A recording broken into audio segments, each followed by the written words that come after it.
as Eli Manning stays on his feet. It is caught by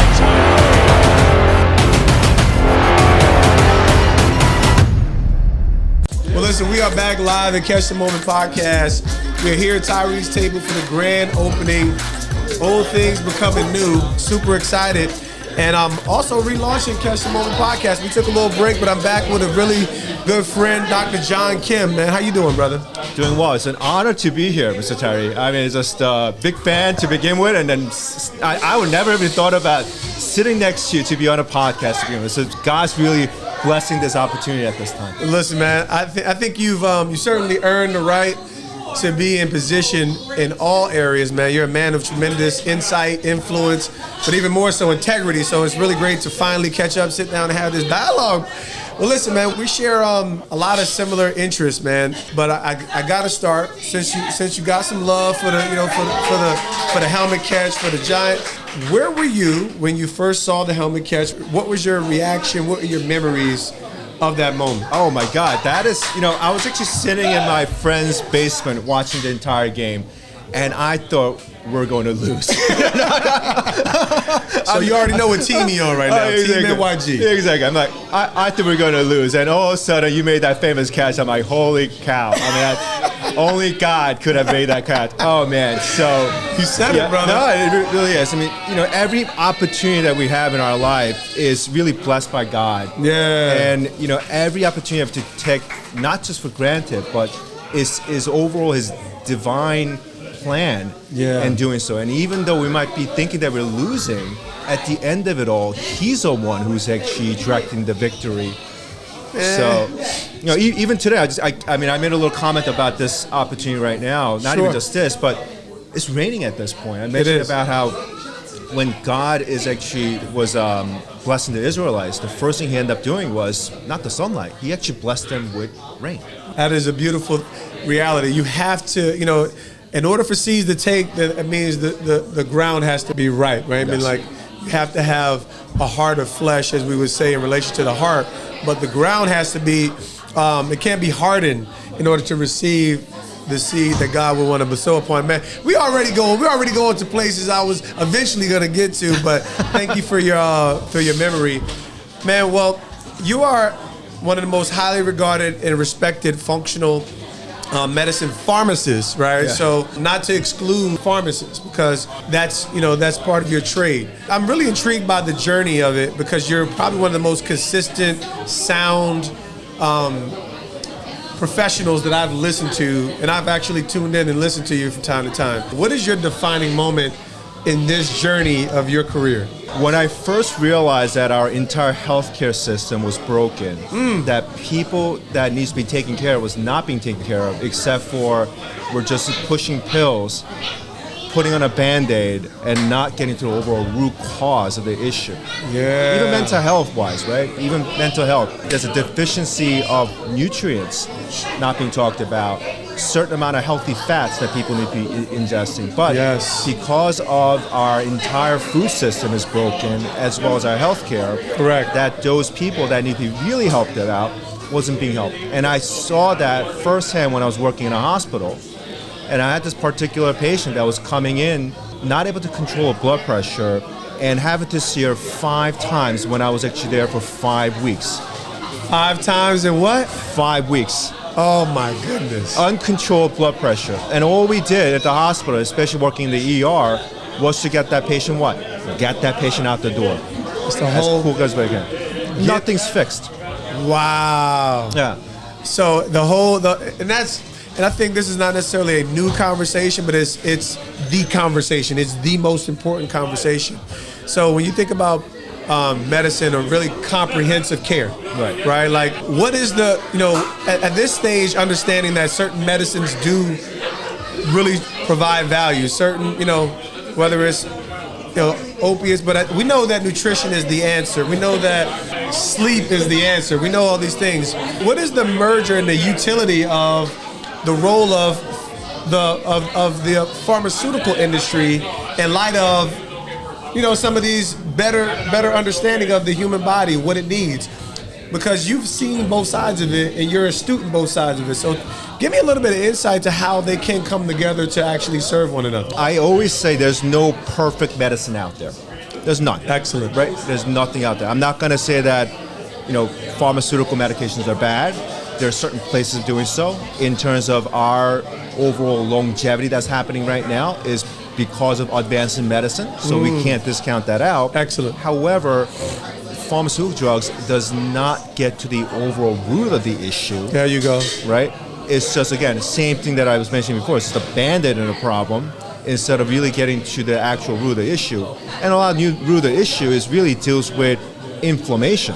Right? So inflammation in terms of how we could control that based on our lifestyle changes, in terms of optimizing sleep, what kind of food that we end up having to eat, as well as the community aspect of it. That love, the oxytocin being released, that's an anti-inflammatory. Love is, so you said community. Love is an anti-inflammatory. Well, listen, let me tell you, that might be my secret weapon. No, it really is. And then if you look at what happened for the past 3 years with the pandemic, and having to see a lot of people not able to get out of the house, not being connected with that caused a lot of mental agony, and as well as missing part of being a community, and that heavily impacted the overall health. I mean, we see it right now, the rise of the obesity rate, the metabolic disorders, all that, and mental health is being affected. I think this is obviously the conversation that we're having, and I guess the frustration that you will find with people who are looking to really be well. Right. So this has always been one of my sayings: be well and do well. So we're such a doing community, a works-driven kind of people. We want to be successful. We want to do something significant, but we don't focus on who we are, right? So what are some of those practical steps that where we can focus on the inward and who we are, so that we can actually be well and then do well?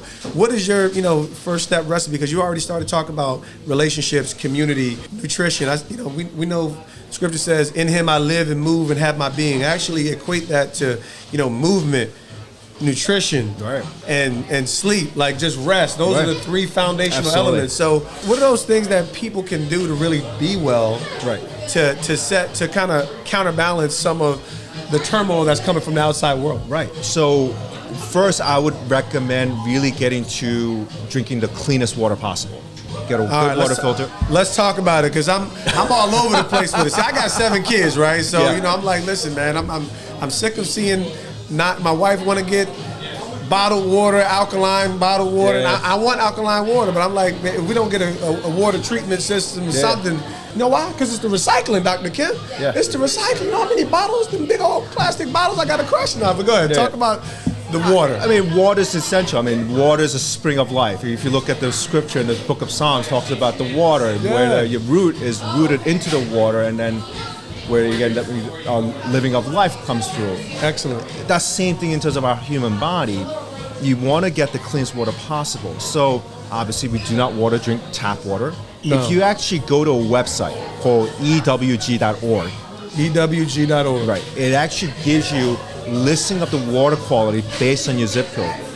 Wow. And if you look at Morris County in general, especially like Morristown, high levels of arsenic. Woo! So if you think about getting tap water and thinking that you're getting the cleanest water possible, that's not. No. And so human body itself, yes, we have a liver, we have a kidneys, and this is where the argument comes in. They're like, why did you need to drink clean water? Because you have a liver to filter things out and detox, but the accumulation of the toxin is going to be a certain point where the body's not able to handle that well. Okay. Simply put.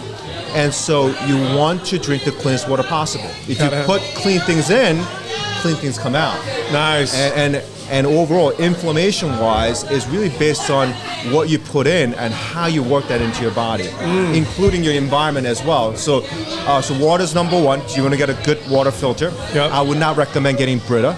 Would not recommend getting Brita water filter. Get that Brita water up out of here. Yeah, that's not the best. One thing that I recommend doing is good water filters.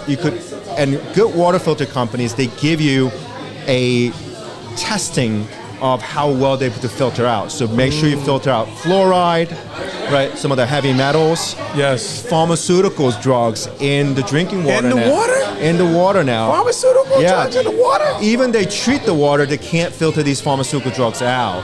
So they're seeing residues of these drugs in the water supply. Goodness gracious, Doc. Right. And the pharmaceuticals done got into the water and coming to my house? Coming to your house. So you want to get that. And that overall, this water being a bad water basically, sure, is also affecting your microbiome, which is your bacteria in your system, in your body. And those bacteria does a lot of things, not just about helping digestion, but helps to support your immune system, your mental health, helps you to absorb some of the nutrients from your food. Yeah. A lot of things, including how well your brain is working as well. Man, it's fantastic. So water is we're going to call that definitely the foundation. Foundation. Right, the foundation. Actually, I want to get into some of your personal journey because you're a profound individual. So let me be clear on what is your background in relation to ethnicity. Oh yeah. So I was born in South Korea. Okay. And I came here when I was 9 years old. During that time, my parents were actually here in the United States in Hoboken. In Hoboken? Hoboken, studying at Stevens Tech University. Stevens! Yeah. One of the best engineering schools, I'm pretty sure. Yeah. But now I know it's a technical school. Is it just engineering? Because my son was, he applied there. Yeah, mainly engineering and business. Got it. Yeah, very strong on business aspect. I know their MBA programs are one of the top-notch ones in the tri-state area. So, yeah, after they were done, they asked me to join them from South Korea. So I moved here, immigrated here when I was 9 years old. Wow. Grew up in Bayonne, New Jersey. Bayonne, boy. Yeah. And I'm going to tell you what, so how old are you? I am 42 now. Okay, so yeah, you're right with me. I'm 43. So Bayonne, it wasn't pretty. Bayonne and Jersey City and some of those other Hudson, it wasn't pretty back then. No, not at all. And I, even though I moved in Bayonne, my parents actually owned a business in Jersey City. Ah. So remember how it was back in the 90s. Oh man. Yeah, it was a rough area. It was rough. It was rough. It was rough. I grew up in a rough area. Yes, okay, you did. so I know exactly how that is. Yep. And then high school, I went to St. Peter's Prep. Okay, excellent. For 1 year, and then went to Bayonne High School as a transfer. Any sports in your background? Obviously, I know the term Tiger Mom comes out of the Asian community. Yeah. Right. So I know that they were riding. You got, do you have siblings? I do. I have a little sister. She's 10 years younger than me. Excellent. She's in New York. But surprisingly enough, my parents were never pushy. Oh wow. They wanted me to explore things, so this way I'm able to pick what I want to do. Excellent. Certain cases that delayed me in terms of finding out what I want to do until my first year in college. That's when I thought, pharmacy was a good way to learn a lot about things. But also I worked in a pharmacy that actually did some of the things I'm doing right now that I fell in love with it. So I picked my profession out of passion, not out of making money or anything of that nature. That's amazing. I understand the term Tiger Mom to be born out of the Asian community in relation to their intention, their directness, like you're going to do this. And I actually believe in that to a fair extent, but I've actually been on the side of looking to see my sons. I wanted to be on board with what they wanted to do, and that didn't serve them on schedule, right? Yeah. Like every individual has a different temperament, initiative, and drive, so it's great to hear that. What is the undercurrent that has served you well in your practice, your profession, and being where you are today? I think based on my 42 years of walking life, it was because of the challenges I had in health on my own, which driven me to look at digging deeper into the root of the issue. Excellent. And that really helped impact in terms of what I'm doing right now. I love it. I'm a root guy, so I'm like, listen, man, everything in relation to our body, there's something underneath it. And even when you talk about, getting to, I start looking at it as like when you talk about inflammation, right? What are you dealing with in the inner core of your soul, whether it's rejection, fear, anxiety, that usually exacerbates many of our health issues, right? There's unconscious realities or, dynamics or invisible realities that also promulgate certain, hey, Hey! Big celebration Big here today. celebration over here at the table. But they also propagate a lot of our health issues, like, the negative side of stress. We know that there's healthy stressors. So you being someone that has a comprehensive pursuit of health, do you begin to see how some of those invisible stressors come in and impact people's health? Absolutely. There's a famous book called Body Remembers, right? So basically that in terms of the traumas that we incur from when we're growing up, a perfect example for athletes, for instance. Sure. That particular kids playing sports and getting injured, that particular physical trauma can actually impact how they are later on. Wow. Right, causing inflammation. If they're not recognized well enough and then taken care of, it can lead to debilitating issues later on, especially mental health, right? But when you talk about a emotional trauma, Sure. that can also affect in terms of the body starts to remember. Sure. And that could lead into a pathway that could be blocked for you to detox correctly and then taking care of your emotions and such. Boy, this stuff is good. Yeah, so one of the things that I end up having to really focus on, even before I say, hey, you know what, you should be taking these vitamins, one of the impactful things that I really encourage people to do is the foundational care. I talked about the water. One of the foundational care that I really put into place is community, obviously, and the spiritual aspect of it. Excellent. And then there's a spiritual aspect in terms of how our brain and our heart has to have a coherency. Ooh. Right? If you talk about the Bible talks a lot about the heart in terms of heart as being longing for God and connecting it. Yes. Well, for us as a human beings, our heart also has a coherency to connect. That's right. Right? And in terms of our heart also has a coherency to connect to our brain. If there's a lack of coherency, that's when we feel that we are out of control. And leading into anxiety, worried about the future, not having the overall resiliency to handle stress. This is excellent. And leading into more from anything. So inflammation is a multiple factors coming into play. Sure. And dealing with trauma, lack of handling stress, having lack of resiliency, leading to it. I mean, that's the athletes, right? Athletes, in terms of how they're able to perform well, is based on their physical resiliency. That's correct. To take the hit, able to recover and get back on the field. It's the same thing as a human body. If they're not able to have the right resiliency to handle the environmental stress, never alone the emotional, physical, and the overall everyday stress you're dealing with. I love this. Right? Where every person out there right now is literally running away from something. There it is. Right? What are you running from? Right, Woo! exactly. So if you don't have the overall resiliency to handle that, there's a lot of the unresolved issue causing more problems. So one thing that I encourage people to do is to do heart coherency breathing technique. Heart coherency breathing technique. Right. It's a simple breathing technique, but what you're trying to do is you're trying to tap into your overall neural network by thinking positively and something happy, because our brain is not able to perceive what type of stress you're dealing with. Whether you're dealing with physical stress, emotional stress, or mental stress. If you could change the way that we're thinking up here, you could change the overall dynamic of what's happening. This is excellent. And it's amazing when we talk about this, because there were so many things that I think that you and I, we obviously share our common faith in Christ, which is, it's foundational, right? So God tells us to look upon those things above, right? Those things that are pure, those things that are of a good report.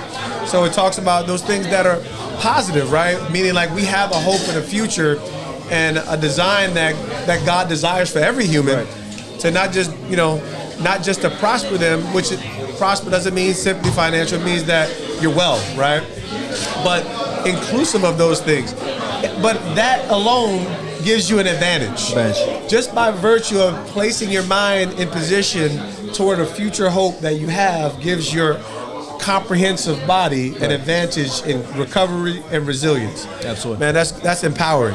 That's empowering. You're a myth buster. Right? So you gotta give me some give me your top 3 favorite things to just debunk and destroy in this world of health and wellness. Okay.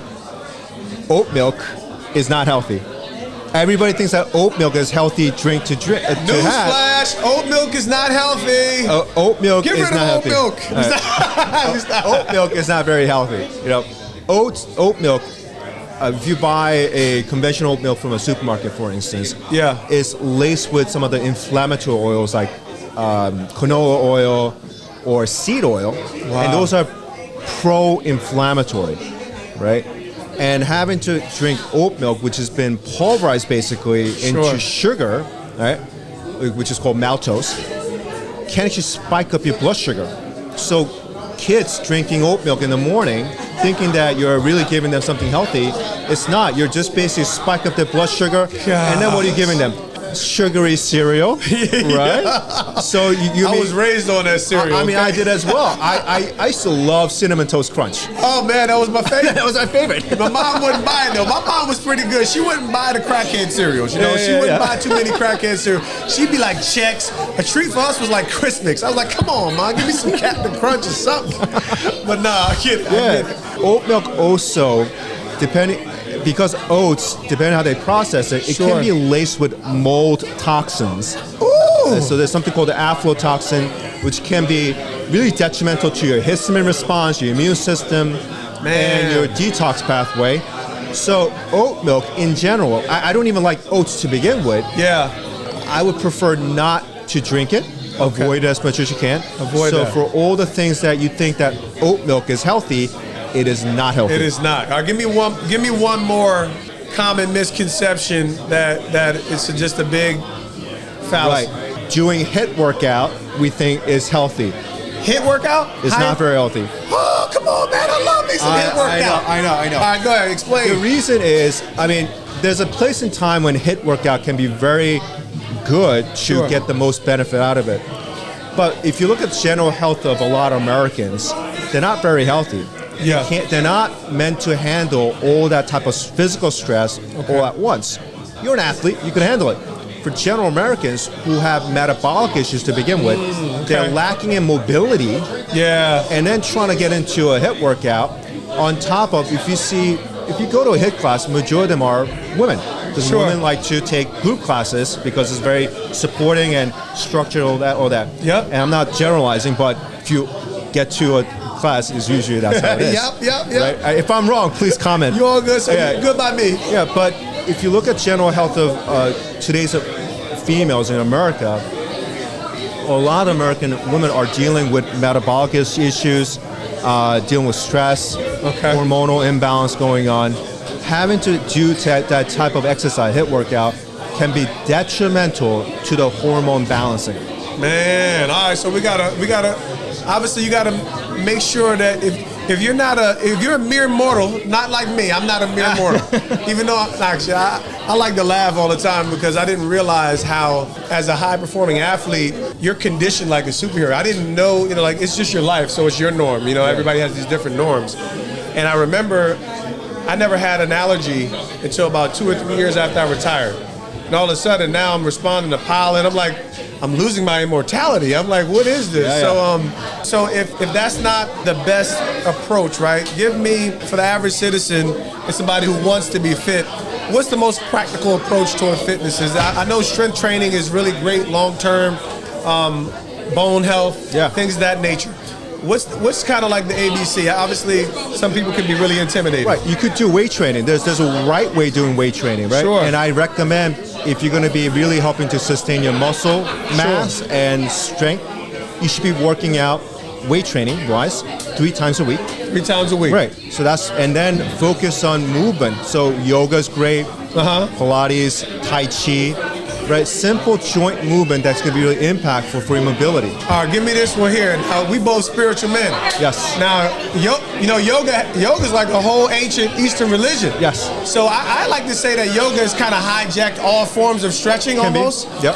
So how do you deal with that as a spiritual man? The people who are, because there's a I call that the pendulum swing, meaning like I'm not afraid of quote unquote yoga.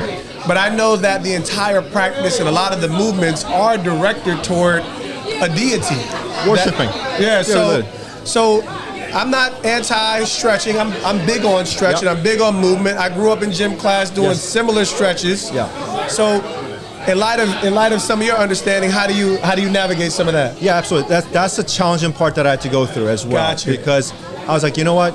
Being doing yoga, there's certain parts of the spiritual aspect of it that I avoid. Sure. I'm also selective in terms of instructor that I work with, and studios I go to. So generally, I go to a hot yoga studio. Gotcha. Because I love sweating. I love the warmness of it, able to allow me to stretch better. So in a context of stretching, exercise, and as well as allowing you to freely move, that's the best way to do so. Excellent. And there are certain studios where you go, and then there are yogi practitioners that are very much spiritual. I don't align with them, so I avoid it. Right? Excellent. I mean, and the Bible even says, anything that is not from God, you want to avoid as much as you can. Listen, man, that's me. I tell people all the time, I'm a very spiritual dude, and but at the end of the day, my goal is to be with God. So he said that there be no other God beside him or before him. So I think that's he's a jealous God. There you go. Right. It's in rank, place, and power. Don't let if you're in love with Jesus, don't let anything get close to that reality. Any interesting hobbies? What you got going on? Tell me a little bit about Dr. John. I know your brain is about to explode with all this dynamic information that you have to offer us, but in relation to what brings you joy from a day to day if you're unloading, unwinding, hobbies, sports? What are you into? Yeah, absolutely. So I have a big head, so I do have a lot of information in my brain to begin with. So that's one thing. And he'd be killing it on the gram. My dog be killing it out there. That's fantastic. I do have a bit of a sense of humor, so that works out a lot. One thing that I do a lot is self-care. Self-care is a something that is non-negotiable. I like it. Right? So I wake up first thing in the morning. The first thing I do is get sunlight into my eyes. So I open up my blinds. And then afterwards, I jump into my far infrared sauna. Woo! And I sweat it out. I gotta come to your house. And then afterwards, it's just a tiny thing. It's not. I live in an apartment, but I have this tiny far infrared sauna. It's so powerful. It goes up to 170 degrees. And actually has a built-in red light, which is also very impactful for recovery and your mitochondrial health. If anyone not familiar with mitochondria is basically like the battery pack of your cell. Wow. So if you are chronically ill or sick, your mitochondria is not functioning well. Okay. So the set of supplements I gave you today is supposed to support the mitochondrial function. Oh, I'm getting on it. Yeah, so we'll talk about that. Yeah, because I got to get better into self-care. Are you married? No, I'm not. Okay, see, I got somebody for you though. I got somebody for you. You the perfect age, man. Oh, that's funny. She works at Amazon too. She's a star. Are we getting discounts now? Are we getting Amazon discounts? This whole podcast just changed. We're about to close this up. But no, so self-care is something that my wife and I, because we're servants, right? So we're serving others. There's the analogy of the starving baker. He's making food for everybody, and he hasn't fed himself. And I think I've floated in that way. And as an athlete, everything's about the body, right? And taking care of the body. So having 7 children, and we don't have like help, right? So we out here getting life done. We out here lifing. Yes. So I applaud you to that. What are some of the other routines that you found to be really beneficial to you? Well, you get manicures and pedicures? No, that I don't. Well, I got my haircut yesterday. Okay, you're fresh though. I'm looking very fresh today. So that's the extent of that. But other than that, like self-care in terms of like all doing the morning routines that I have, just grounds me so well. Excellent. So I mentioned about the far infrared sauna. I take a cold shower every morning. Well, you got that cold. I can do a cold tub. I can't do that shower. You got to take the cold shower. Once you do that, you can't take a regular shower anymore. Obviously, meditation, prayer, of course, breath work aspect of it. So I'm good on breath work. So I allocate about an hour of my own time just to take care of it that way. Obviously, I think that's going to change if I get married and have kids, right? Yeah, it's going to change a little bit. So I would rather just get the foundational of my own thing to be done. So that's one thing that I do. And then when I get home and I'm tired, I love reading business books these days. So there's a particular book called 10x is easier than 2x. 10x is easier than 2x. Right. What is that? So what that means that if you look at everything that's going on in your life, right, even including business, there's so many moving parts going on trying to build a business. If you could concentrate on one or two things and do very well, and then cutting out the rest. There it is. That's where I'm at right now. And really impacting that concentration of it, you could 10x it easier than the 2x, because your full effort and your concentration, your energy, even your spiritual energy goes into that route, and you could 10x it easier than you thinking that 2x is going to be it. So that's usually why 10x is easier than the 2x. That's the whole vibe right there. That's literally why we paused Catch the Moment podcast. I mean, everything that we've done in the last few years is it's almost like a knee-jerk reaction to a wild transition, which everything we do we're excited about, but it's not sustainable in light of the self-care component and really quality, right? Like, just if you're going to be dynamic, you have to, this is the way I would share with players. You have to find something, right? If you want to make the team, you have to be dynamic at least one thing. You have to, man, this dude right here, I was a special teams player. I wasn't the best receiver. I was never the best receiver on the team. Never. I believed I was, because that's what makes me a fierce competitor. Every time I step out there, I believe I'm the best guy. But I knew I wasn't. We had Plaxico Burress and Amani Toomer. Those dudes were animals. Everybody else I have respect for. Those two different, completely different. But I was really good as a special teams player. And I knew that's what was going to give me the opportunity to perfect some of my other skills that I had to bring to the table. So I couldn't agree more. And I think that's been the entrepreneurial marketplace journey. Is I'm a dynamic communicator. I'm a lover of people. But at the end of the day, I really got to narrow my offering in a way where people can see, who David Tyree is and what makes him so dynamic. So that's really profound. And we also have to learn how to say no. Oh gosh, I'm still perfecting that. That's something I have trouble doing as well. But after reading that particular book and then really evaluating what I have in front of me and then things that are going on, I need to learn to say no much more, right? Yeah. And I'm not saying out of hate. No, that's not it. There are better ways to manage your energy and your effort to 10xing things in your life. Amazing. All right, so last question in light of it, so much that we could talk about. Who are some of the people, I always say there's no self-made anything. Yeah. Somebody had to write your check. Somebody had to open that avenue to approve whatever value proposition we have. Who are some of the people that were imperative to shaping your mindset, your growth in the marketplace, and just overall who you become as a man, not just as a professional? In a human relationship-wise, I had a lot of mentors. Excellent. Right? And one of the things that really helped me was to connect with those mentors and really knowing their know-hows and what ticked them. You don't have to spend money to have a mentor. I mean, that's something, now I actually have a business coach and such, but back in the day when I first started out as a pharmacist, and even before graduating from pharmacy school, I was trying to talk to the leading industry experts in the pharmacy to do what I do now. Right? They end up having to, there's so many, there's Dr. Jim Lavelle, people that you probably don't know about, but they impact me so much because they help me shape to look at things much more differently in a wide point in terms of getting additional trainings done and then getting to work with special clients. And also, my clients, my patients are the ones who actually taught me as well. Right? We forget that people that we serve are teaching us. They teach us. They teach us to be humble. Yes. And then when we mess up, that also shows us that we're human and we have to learn more. You just gave a bar right there, right? Because that's really what it's all about, right? Like, it's kind of like I've got so many lessons from my children, right? And I think anytime that you're serving people, even though you may have a value proposition that is something that they need, listening to them and ensuring that you understand what they need is what gives us the opportunity to grow and excel at whatever our role in our service.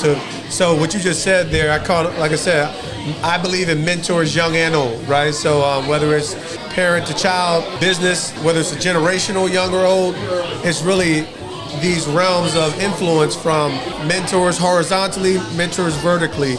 And I think we get a chance to really enhance that interdependency and our growth dynamic. Dr. John, we've been going all day, man. I really appreciate you. Share with our community where we can find a little bit more about who you are, how we can access your wisdom, your experience, and your resources, man, because I've got the goodie bag. Oh, I got to put the goodie bag on display, man. Let me pull the goodie bag up here. We ain't hiding nothing. So we can talk about that, but that really impacts your brain health. So a lot of things in terms of what's going down out here, man. Y'all make sure y'all check this out. Where can we find you, and where can we find? Absolutely. So you could definitely find me on Instagram. I'm very active there. Excellent. So my Instagram handle is dr.john.pharmd. Is PHARMD. My website is drkimwellness.com. Nice. And if you want to talk about your health, I have a very easy discovery call sessions that I've set up, so you could go to my website to make appointments. Listen, man, make sure y'all check out Dr. John. He got what you need, man. Spiritually, mentally, physically, we have to be well so that we can do well. We'll check in with you later on the Catch the Moon podcast.